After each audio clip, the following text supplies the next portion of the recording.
Summer budgeting used to throw me off every single year, every May. I'd tell myself this year I'll be responsible, and then by August, I'd have deveiled my long term goals until I found a way to plan my finances for the summer.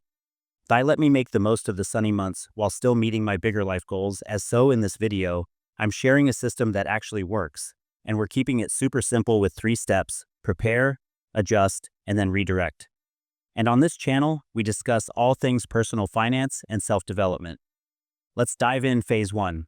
Prepare in May is the perfect time to do it. Why the month of May? Because it's early enough to plan properly, but close enough to summer that you're actually feeling motivated to do something about it. So start with a personal finance check-in. This is important because without knowing your true starting point, any budget that you make from here on is just wishful thinking. So the question you need to answer is, firstly, how much have I already saved and how much odd that amount am I okay with spending this summer? And secondly, looking at the next few months, how much of my take-home pay can realistically go towards the summer's plan? Once you've got those 2 questions answered, now you have a ballpark figure of how much you have available to spend over the coming months. The next step is to estimate how much you will actually spend this summer. And the issue here is it's so easy to underestimate how much summer really costs and how much you will spend because naturally, we have a tendency to ignore all the last-minute stuff that pops up that's so easy to say yes to festivals, last-minute branches, birthday gifts. Those outfit panic buys out seem totally necessary at the time. The point is those spontaneous last-minute moments add up. So the best way to do this, the best way to estimate how much you're actually going to spend this summer, is to look at how much you spent last summer. Your past spending is one of the best predictors of your future spending. So go through your transactions from last June to August and get a rough total of how much you spend now. Step 3. You want to map out your ideal summer. Think about what memories do you want to create this summer. What do you want to attend as an absolute must this summer? What you can do is create an ideal month for the next couple of months. What do you plan on doing? What does your ideal month look like? What vacations are you dreaming of? Are you looking to have a big getaway, or do you prefer small weekend getaways? Add in those last-minute dinners that might pop up, there's takeaways, and then put a price tag on everything. So if you've got a holiday coming up, I don't mean just factoring in the flights and the hotels, but also how much do you think you're going to spend on a daily basis? What activities do you plan on doing? How much do they roughly cost the outfits that you might need to buy ahead of the trip? When you looked at your spending for last summer, you will have transactions and things that pop up that you now know you need to include for your ideal months this summer. And once you have your summer wish list priced out and planned out, compare it to the actual budget you have available. There may be a gap, and that is where you prioritize. Break your plans into 3 tiers, starting with your absolute must-haves. These are the non-negotiables. These are the experience that years from now you look back on and think, I'm so glad I made that happen. For me, for this summer is my cousin's wedding coming up in Portugal that's getting funded first, no question. And then it's the middle tier. And these are things that would be nice, but not heartbreaking if they don't happen. And then you have your low priority. Once you got your list ranked, start allocating the budget that you have towards those priorities. So if you've got $800 in total budgeted and your top tier trip is in July, you already know to go. Lie on the impulse plans and the low priority stuff in June.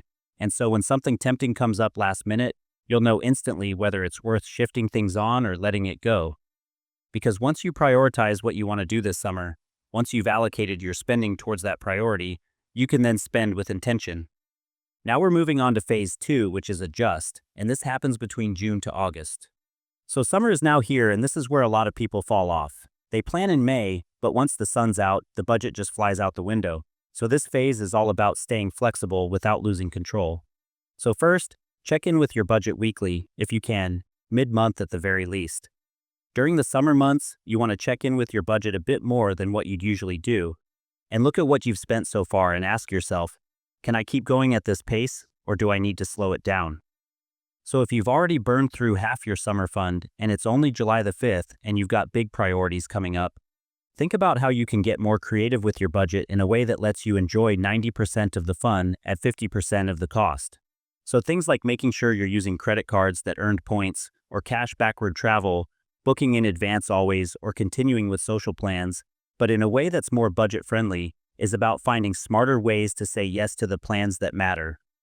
Now we're moving on to phase 3, and this is the reflect and redirect phase. So summer's winding down, and whether you stayed on budget or you let things run a little wild, which happens to the best of us now, is the perfect opportunity to regroup and realign with your longer-term financial goals. So if you went over budget, you want to know, where did that extra money go? Was it worth it? What surprised you? And write it down now whilst it's fresh. Whilst you're reviewing, write it down. Because if you wait until next year, you'll forget about how that spending made you feel. You won't remember how that branch actually fell when the bill hit, or whether that concert that you booked last minute was really worth the additional weighty dollars. Without that reflection, it's then easy to repeat the same patterns next summer and the summer after. If the summer pushed your finances off track a bit, that's okay. This is where we zoom out and we look at your bigger picture. I always recommend viewing your money through a 12-month lens, thinking of it in terms of your yearly forecast, not just a single season when you think of your finances, a 12-month forecast. This approach gives you flexibility whilst maintaining your overall financial health. So look at your total income for the year, look at your total expenses, and then ask, what's my target spending for the year overall? And then once you have the broader view, you can manage your financial downs and flows.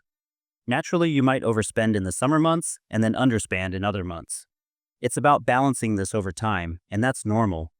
The goal is to make sure that when you zoom out, things still balance out. I go deeper edge this specific step and how to do this with real examples in this video right here. It's about how to plan for income surpluses and deficits across the year, and how to look at your finances from a 12-month lens. If summer threw you off, or you had to dip into your emergency fund, just redirect your spending for the rest of the year. Now start with small adjustments. Cut back on things you won't miss. Skip a few non-essentials this month.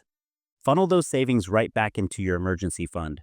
Because by making these targeted adjustments straight away in September, you can recover from your summer splurges while still maintaining your longer-term financial goals and your 12-month plan. Okay, so now we have the 3 steps. Let's do a quick rundown of the actual budgeting systems you can use. We all manage our money differently, so here's a quick rundown of the most popular, because what works for one person might not work for another. First is the 50-30-20 rule. This is a hugely popular budgeting method. It says Julius has 50% overtaken pay, covers your fundamental needs like your rent, your bills, your food, the stuff you absolutely must pay for. 30% goes towards your fund. These are things like your wants. Entertainment, dining out, travel, and 20% rules your future use. So savings, investments, emergency fund, anything else that sets you up for the long term. The 50-30-20 rule, it's easy to follow, and it helps you avoid last-minute money stress. And it works according to your specific income. So whether you're planning a quick weekend trip or a bucket list holiday, this budget adjusts to fit your situation. But if you're looking to save fast, you have a holiday right around the corner. Putting aside just 20% each month might not be enough unless you tweak your spending. And for freelancers, it might be a bit trickier to do because it assumes a consistent income. But it does give you a very clear guideline on how to manage your finances without micromanaging every single dollar that you spend. So it's perfect for people who want structure but hate tracking every coffee purchase. Then you have the zero-based budgeting. This is where you give every single dollar that you have a specific job to do. So the start of the month, allocate every bit of your income to a specific expense-saving goals, debt repayments, until your total income matches your total spending or your total expenses, so there's no money left without a purpose. Prioritize your fundamental spending and the set-aside savings for your holiday up front. Then you adjust as you go. You cut back on the non-essential stuff to free up more money for your trip. The upside of this budgeting method is that it stops wasteful spending because you think twice before buying unnecessary things. Downside is that it takes a lot more time and effort than the percentage-based spending that we spoke about just a moment ago, because you have to track every single penny. Then you have the envelope method. This is a really simple old-school cash system, and many people still use it today. You grab an envelope, and for every spending casual, you label it.